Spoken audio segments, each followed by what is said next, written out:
Hello dear friends, இன்றைக்கி வந்து chilli bread recipe பார்க்க போகிறோம். இதுக்கு வந்து பார்த்திங்கன்னா, நான் பையர்கே சில்லிஸ் 12 சில்லிஸ் வந்து ஹாட் வாட்டரில் ஊற வச்சு எடுத்திருக்கேன் காம்பு நீக்கிட்டு. ஸோ இதே வந்து காஷ்மீர் ரெட் சில்லிஸாக இருந்துச்சுன்னா 8 சில்லிஸ் போட்டுக்கோங்க. சாதா ரெட் சில்லிஸ்னால் 5 சில்லிஸ் மட்டும் போதும். ஸோ இதுக்கு வந்து நான் வந்து கில்லர்ஸ் டே பிரெட் ஹோல் கிரெயின்ஸ் அது எடுத்திருக்கேன். அந்த ப்ரெட்டு இது வந்து சாஃப்ட் ப்ரெட்லேயும் பண்ணலாம், இல்லை மில்க் ப்ரெட்லேயும் பண்ணலாம். நான் வந்து இன்றைக்கி ஹெல்த்தியாக இருக்கட்டும்னு இதில் பண்ணிகிட்ருக்கேன். இது வந்து பார்த்திங்கன்னா 2 பக்கம் வந்து டோஸ்ட் பண்ணி எடுத்துட்டு 4ஆக வெட்டி வச்சுருக்கேன். உங்களுக்கு வேணும்னா சைட் கார்னர்ஸ் கூட நீங்கள் ரிமூவ் பண்ணிக்கலாம். அதுக்கப்புறம் வந்து 15 நிமிஷம் பிறகு நான் வந்து மிளகாய் எல்லாமே கொஞ்சமாக தண்ணி சேர்த்துட்டு பேஸ்ட் மாதிரி அரைச்சி எடுத்துகிட்டு வந்திருக்கேன். நல்லா மையாக அரைச்சி எடுத்துக்கோங்க. ஸோ அதுக்கப்புறம் வந்து ஒரு பேனில் 1 table spoon butter, 1 table spoon எண்ணெய் விட்டுருக்கேன். இதில் எண்ணெயும் பட்டரும் நல்லா உருகின பிறகு நான் வந்து 6 பல்லு பூண்டு வந்து பொடிசா நறுக்கியிருக்கேன். அதையும் ஃபஸ்ட்டு சேர்த்துக்கிறேன். பூண்டு லைட்டாக டாஸ் பண்ண பிறகு 4 க்ரீன் சில்லிஸ், அது பச்சை மிளகா அது வந்து பொடிசா நறுக்கியிருக்கேன். இதுக்கு பதிலாக நீங்கள் கேப்சிகம் கூட சேர்த்துக்கலாம். நான் இன்றைக்கி கேப்சிகம் இல்லாதனால க்ரீன் சில்லிஸ் சேர்த்துக்கிறேன். சப்போஸ் கிட்ஸ் சாப்பிட்றதா இருந்தால் க்ரீன் சில்லிஸ் அவாய்ட் பண்ணிக்கோங்க. அதுக்கப்புறம் ஒரு பெரிய வெங்காயம் பொடிசா நறுக்கியிருக்கேன், அதையும் சேர்த்துருக்கேன்.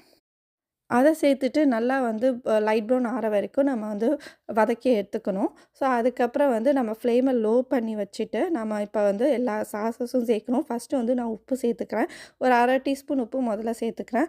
இதுக்கு வந்து நம்ம அந்த ரெட் சில்லி பேஸ்ட் அரைச்சி வச்சுருந்தோம் இல்லையா? ஸோ அதுலேருந்து ஒரு 3 டேபிள் ஸ்பூன் முதல்ல சேர்த்துக்கிறேன். அதுக்கப்புறம் ஒரு 3 டீஸ்பூன் சோய் சாஸ் சேர்த்துக்கிறேன். இது கண்டிப்பாக சேர்த்துக்கோங்க. அதுக்கப்புறம் tomato ketchup no sugar added, இது வந்து சுகர் இல்லாத டொமேட்டோ கெட்சப் சேர்த்துக்கிறேன். இது வந்து நம்ம எவ்வளோ ரெட் சில்லி பேஸ்ட் சேர்த்தோமோ அதில் பாதி அளவுக்கு நான் ஸ்க்வீஸ் பண்ணி எடுத்துக்கிறேன். கூடவே ஒரு 1/4 டீஸ்பூன் உப்பு எக்ஸ்ட்ராவாக சேர்த்துட்டு மிக்ஸ் பண்ணி விட்டுக்கிறேன்.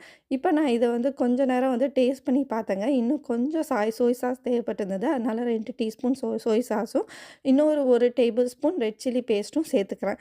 அதுக்கப்புறம் வந்து ஒரு 1/2 டீஸ்பூன் பிளாக் பெப்பர் பவுடரும் சேர்த்துக்கிறேன். இதெல்லாம் சேர்த்து நல்லா ஒரு 2 நிமிஷம் மிக்ஸ் பண்ண பிறகு ஒரு 1/2 கப்பு தண்ணி ஊற்றிக்கிறேன். இதை சேர்த்தா மட்டும்தான் வந்து மசாலா நல்லா வெந்து வரும். அதே சமயம் நம்ம ப்ரெட் போட்டு பரட்டும்போது எல்லா பக்கமும் நல்லா வந்து கோட் ஆகும். ஸோ அதுக்கு அந்த நிறையாவும் தண்ணி சேர்த்துக்கூடாது. ஒரு 1/2 கப்பு தண்ணி மட்டும் சேர்த்துட்டு நல்லா அந்த மசாலா வந்து பச்சை வாசம் போன பிறகு இந்த மாதிரி நம்ம டோஸ்டட்